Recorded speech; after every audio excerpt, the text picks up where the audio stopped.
ہوں نور العارفین صدیقی اور آپ دیکھ رہے ہیں عارفین نامہ۔ 2-3 روز قبل بینک جانے کا اتفاق ہوا کسی کام سے۔ گریڈ 2 افسر سگنیچر کر سکتا تھا صرف اپنا، اور وہ بھی اس کو کسی نے یقیناً بتایا ہی ہوگا۔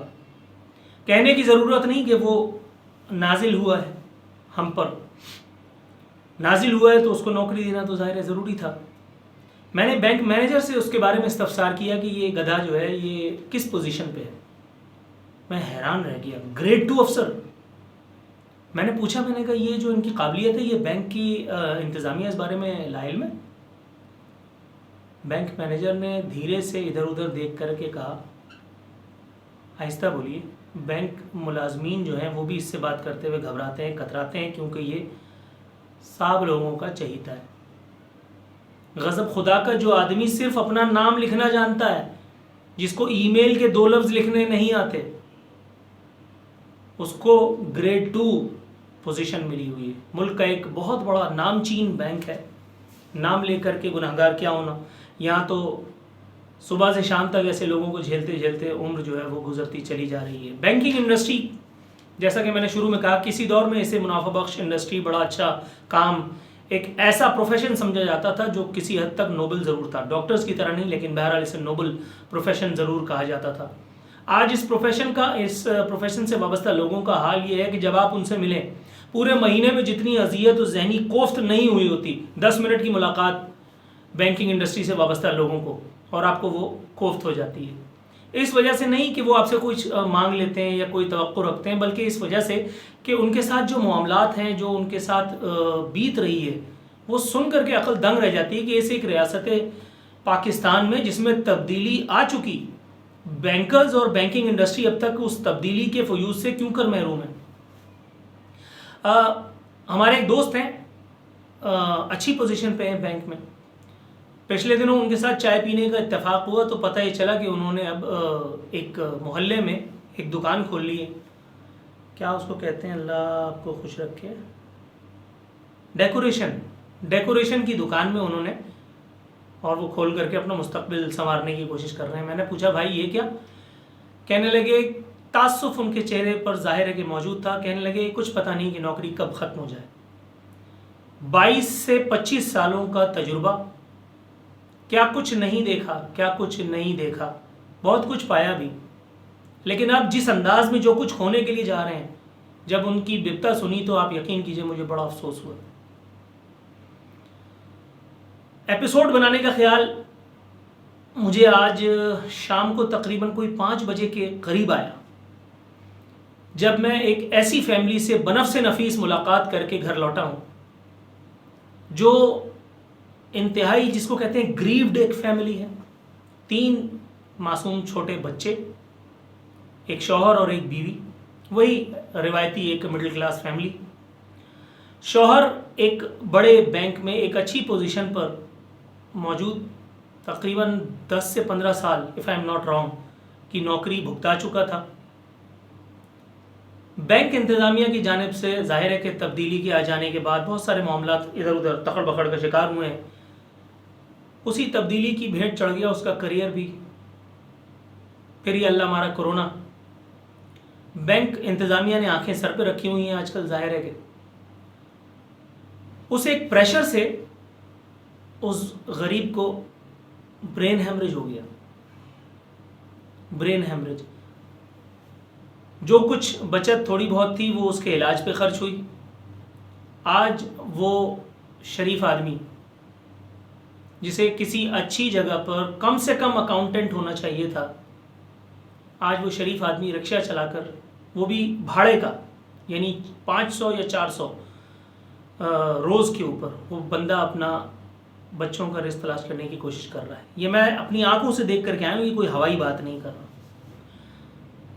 میں نے ان سے درخواست کی کہ میں آپ کی تصویر اگر لے لوں، انہوں نے کہا کہ ایک ہی چیز تو میرے پاس اس وقت ہے، میری عزت نفس کا احساس، اگر یہ بھی آپ کو درکار ہے تو مجھے کوئی اعتراض نہیں۔ اس کے بعد آپ یقین جانیے مجھے ہمت نہیں ہوئی ان سے اصرار کرنے کی۔ 3 بچے جو کبھی اسکولوں کو جایا کرتے تھے، حالات کی نظر ہوا ان کا تعلیم کا سلسلہ۔ ان کی بیوی سلائی کر کر کے اپنے شوہر کی کی معاونت، ان کی مدد کی کوشش کر رہی ہیں. کس حد تک اس کوشش میں وہ کامیاب ہوں گی یا یہ تبدیلی سرکار اور یہ ہمارے اکنامک کرائسس اس کو ہو لینے دیں گے، اللہ کو پتہ ہے. اس وقت اب آپ سپلٹ ونڈو میں دیکھیں گے ایک موصوف کا رخ روشن.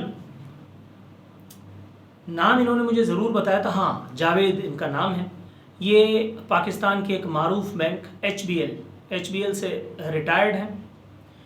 ان کا کہنا ہے کہ یہ اے وی پی ریٹائر ہوئے تھے، برانچ مینیجر بھی تھے، 38 سال کی ان کی سروس تھی. ان کو بینک انتظامیہ کی جانب سے متعدد کیش ریوارڈز اور متعدد پروفیشن کے حوالے سے جو ایوارڈز وغیرہ ہوتے ہیں وہ بھی اس سے بھی نوازا گیا. آخری 2 سالوں میں وہ جو بینک انتظامیہ کی جانب سے ان کے دعوے کے مطابق جو پریشر ان کے اوپر دیا گیا جسے یہ ناجائز ٹھہراتے ہیں، اس پریشر کے سبب ان کی پرفارمنس متاثر ہوئی، بلکہ بری طرح متاثر ہوئی. ان کا یہ کہنا ہے کہ اگر بینک انتظامیہ چاہتی تو انہیں اس پریشر سے نکال کر کے کسی دوسری جگہ بھی کھپایا جا سکتا تھا، جیسے پاکستان میں بہت سارے لوگوں کو کھپایا جا رہا ہے. ظاہر ہے کہ جس کو کچھ نہیں آتا وہ ایم این اے ہوتا ہے، اور اگر وہ اس سے بھی زیادہ گھامڑ ہو تو اس کو کوئی وزارت وغیرہ بھی دے کر کے خوش کر لیتے ہیں. ایسے ہی پاکستان میں کیسز موجود ہیں، تمام ایم این ایز ایسے نہیں ہیں، تمام وزراء بھی ایسے نہیں ہیں، لیکن ایسی کیسز تو بہرحال موجود ہیں. اس ایک وقت میں ان کا یہ کہنا ہے جاوید صاحب کا کہ ان کی پینشن ہے 12,225 روپے. کورٹ میں کیس کیا ہوا ہے انہوں نے، لیکن ظاہر ہے کہ یہاں کورٹ میں اگر آپ کیس کر دیتے ہیں تو پھر اس کا فیصلہ اللہ میاں نہیں کرنا. یہاں کورٹ میں تو ملک ریاض، نواز شریف اور اس طرح کے دیگر لوگوں کو انصاف وغیرہ مل رہا ہے. یہ اللہ کا شکر ہے ان لوگوں کو بھی مل رہا ہے، ثم الحمدللہ. اللہ تعالیٰ کرے پروردگار عالم کبھی ایسا دن بھی آئے کہ جس میں غریبوں کو بھی انصاف ملے. سپریم کورٹ آف پاکستان محترم جناب چیف جسٹس صاحب جناب جسٹس گلزار احمد صاحب جو کراچی سے ہی تعلق رکھتے ہیں اور نہ بھی رکھتے ہوں تو بھی وہ بہرحال چیف جسٹس ہیں ایسے پورے ملک کے. سر اگر ہو سکے تو کبھی آپ کراچی کے معاملات پر، میں نے آج بھی آپ کے متعدد جس کو کہتے ہیں ٹکرز پڑھ رہا تھا، میں بڑی خوشی ہوئی آپ کی پرو ایکٹیونیس دیکھ کر کے. سر ایک از خود نوٹس کم از کم یہ طبقہ جسے بینکرز کہتے ہیں یہ بھی متقاضی ہے. میں ایک بینکر سے ملا، برانچ مینیجر، اچھا شریف النفس پڑھا لکھا آدمی، حیدرآباد سے کریئر سٹارٹ کیا، تقریباً 32 سال کی نوکری، اور ان کے لہجے میں چھائی اداسی میں آج بھی بھولنے کی کوشش کرتا ہوں لیکن ہو نہیں پاتا. بینک انتظامیہ ایچ آر جو استحصالی طبقہ، ظاہر ہے کہ ایچ آر ڈپارٹمنٹ جو استحصال کے لیے باقاعدہ ایجاد کیا ہے انگریزوں نے، اور پھر ہم کالے انگریزوں نے اس کو لا کر کے یہاں اپنے اوپر سوار کر لیا، جس طرح ہم نے جمہوریت کا کفن اوڑھا ہے. ایچ آر ڈپارٹمنٹ میں ان کو گھنٹوں بلا کر کے اور تذلیل کی جاتی تھی. کبھی وہ بینکنگ اہداف کے نہ ملنے کا بہانہ، کبھی کسی ایک امپلائی کے کارکردگی نہ ہونے کا بہانہ، کبھی خود ان کی جو ان کو گیون ٹاسکس وغیرہ نہ ہونے کا. جب میں نے ان سے پوچھا، ابھی آج ہی ان سے میری گفتگو ہوئی، تو میں نے ان سے پوچھا، انہوں نے کہا یار میں نے تو اس بینک پر لعنت بھیج دی. میں نے کہا آپ کیا کر رہے ہیں؟ پتہ چلا اس سے بہت چھوٹے سے بینک میں ہیں لیکن عزت کی زندگی گزار رہے ہیں. میں نے پوچھا اسے ایک بینک میں جس میں آپ ہیں آپ کی نوکری کس حد تک محفوظ ہے؟ کہنے لگے یار نوکری کا تو کچھ پتہ نہیں ہوتا کہ کب محفوظ ہے اور غیر محفوظ ہو جائے، لیکن زندگی سکون سے گزار رہا ہوں اتنا کافی نہیں ہے. وہاں برانچ مینیجر ہو کر کے روز بے عزتی کے نئے نئے سبق پڑھا کرتا تھا، یہاں ایسا کچھ بھی نہیں ہے. بہت بڑی بات ہے، میں سمجھتا ہوں. ابھی اس وقت میری ایک بینکنگ انڈسٹری سے وابستہ ایک تھورو پروفیشنل اور تھورو جنٹلمین سے گفتگو ہوئی. جو 2-3 باتیں انہوں نے مجھے بتائی ہیں اپنے بینک سے متعلق، میں آپ کی خدمت میں پیش کر دیتا ہوں. بینک کا نام انشاءاللہ تعالیٰ اگلی ایپیسوڈز میں اسٹیبلش کر دوں گا. البتہ یہ بتانا میں بھول گیا کہ ابھی تھوڑی دیر پہلے جو میں نے ایچ بی ایل سے وابستہ ان سے ریٹائرڈ جاوید صاحب کا نوحہ پڑھا.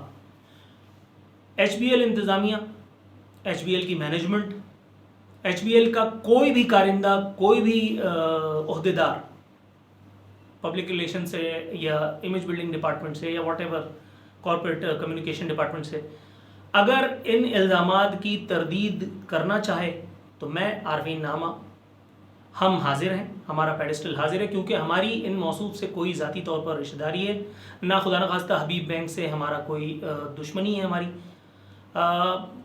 بتانا اگر اس سے تسلی ہو تو جان لیجئے کہ میں بھی، مجھ غریب کا بھی ایک چھوٹا سا اکاؤنٹ ننھا سا